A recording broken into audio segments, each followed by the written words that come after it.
Okay, guys, I'm going to give you the full breakdown on how to prepare for alien contact. Now, this is not some scaremongering, freaky deaky video, but alien beings, they're our ancestors. Believe it or not, you're from the stars.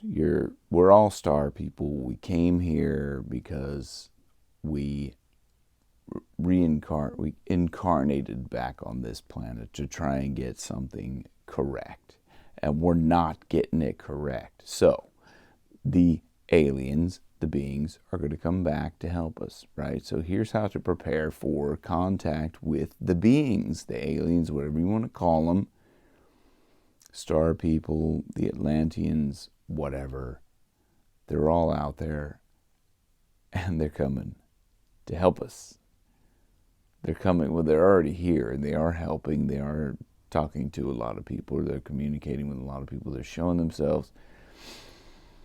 And here's how you prepare yourself for that. First of all, you have to clear your mind of any negative thoughts, right? You can't be thinking negative crap about them, okay? You can't be thinking fear, because then they won't come if you're afraid, right? There's nothing to fear, but they sense that. It's like they have this, they not only can they sense things, but they can read your mind, simple as that, and they can communicate with you like through thought completely. And thought is faster than sound and faster than the speed of light. Thought is instant, okay? And I've communicated with beings or whatever hierarchy of, you can call it angels, you can call it divine mind like Abraham Hicks, you can call it like whatever. And they're quite funny, the beings, or the collective, the collective consciousness. And it's all as like one mind, but when they say us, it's like us is like all of us, the collective mind. Like we are all the collective mind. We are all our minds, all our physical being, everything is connected, but we tend to think of ourselves as disconnected from our neighbor, our, other people on the other planet. Somebody has a different color, religion, blah, blah, blah, whatever, different nationality. We have screwed ourselves up big time with that separation, that duality of thinking. And it's just really messed everything up. Everything that could be good, we've messed up, but that's okay. When I say messed up, we've done that, but that's all part of the whole thing. And there's a few, not a few, but there's loads of people, and there's growing and growing and growing amount of people who are open to this enlightenment, as you would call it, or maybe like just that expansion of your consciousness, which will help you to understand all this. You have to be open-minded. You have to be as close to as possible unconditional love. If you can reach that point, the unconditional love. And as I say that, I know when I say that, it sounds stupid, ridiculous, because people are like, unconditional love, what's that?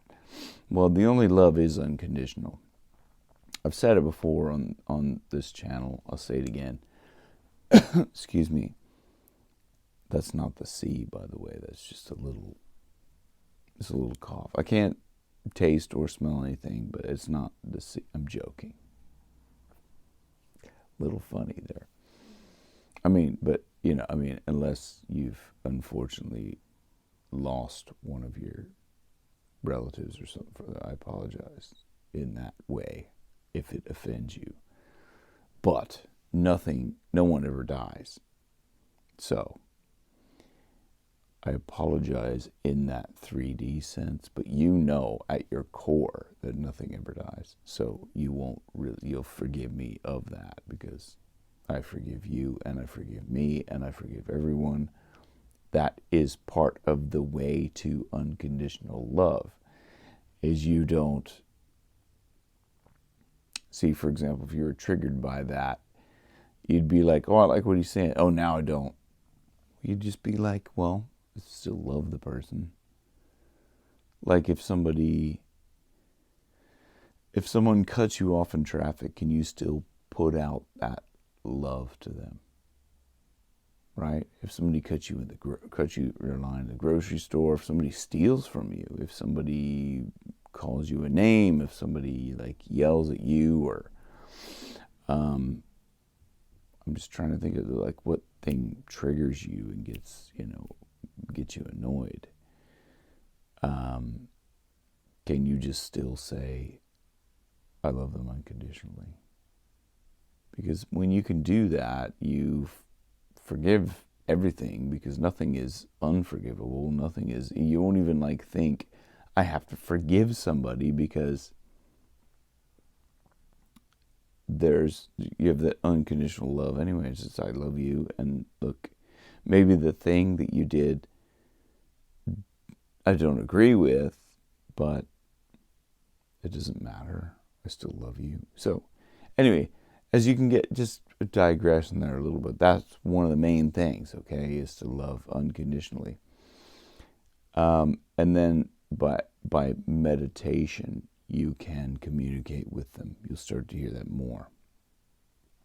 Like I said, I've communicated with the collective consciousness, and as I said, they were funny in that I was like, well, what do I call you? And, or what can I call you? And it was like, they were like, whatever you want. And I was like, how about Stan? And it just came to me, or like, yeah, that's fine. Whatever you want. So Stan, that's how I refer to them. But they just laughed, and they were like, something, it occurred to me later on. It was like Stan was like that Eminem thing, whatever, there's an Eminem song called Stan or whatever, and they laughed about that. I think they mentioned something like that. They thought it was funny. But I was like, is it the same as Abraham? Yes, it is the same. We're all the same collective consciousness, but you can call us whatever you want. If you want to call us Stan, you want to, whatever. It's all a collective consciousness, but they also belong to that collective consciousness. It's all one in the universe, like not even universe, it's in God, because there is only thing. Everything is God, the all. Just as the Kabbalion said, which was said to have been written about 10,000 years ago by Hermes Trismegistus, otherwise known as Thoth or Thoth, some people say, Hermes, and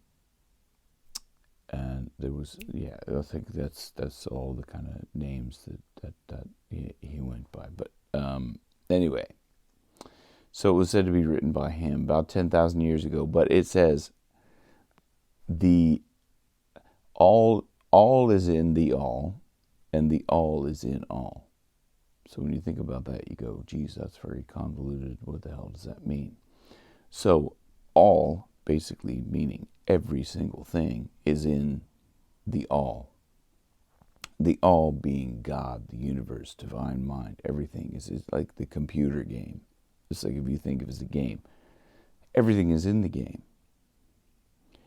And then when you think of the other part of that saying is the all is in all, meaning that game is in every part of the game. It starts to make a little bit more sense in that way. So if I pick up this crystal, I say this crystal is in the all, or in God. And God, or the all, is in this crystal, is part of this crystal. So then you start to look at every single thing and you say, well, that is, God is in that. God is in you. God is in me. We're all part of the same thing. So you can't be anything but God, because you are in the all. You are in God, and God is in you. So you can't be anything but one and the same.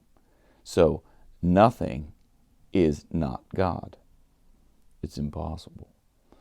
So you must treat everything with complete reverence, and everything is sacred. Everything is precious. Everything is God. It's all part of the all. Everything, every single thing you look at is God. There's God consciousness in every single thing. Those dirty socks on the floor, God is in those. I mean, I don't have dirty socks on the floor, but I'm just an example of something that you probably look down right now and have dirty socks on your floor.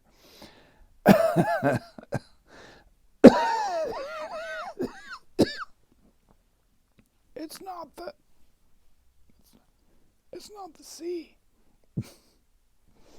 What is the sea? Peace and love. Namaste. B. It's the CB3. I don't know what that means, but maybe someday that will come to pass. It'll make sense someday. Peace and love. Namaste. Have a good day.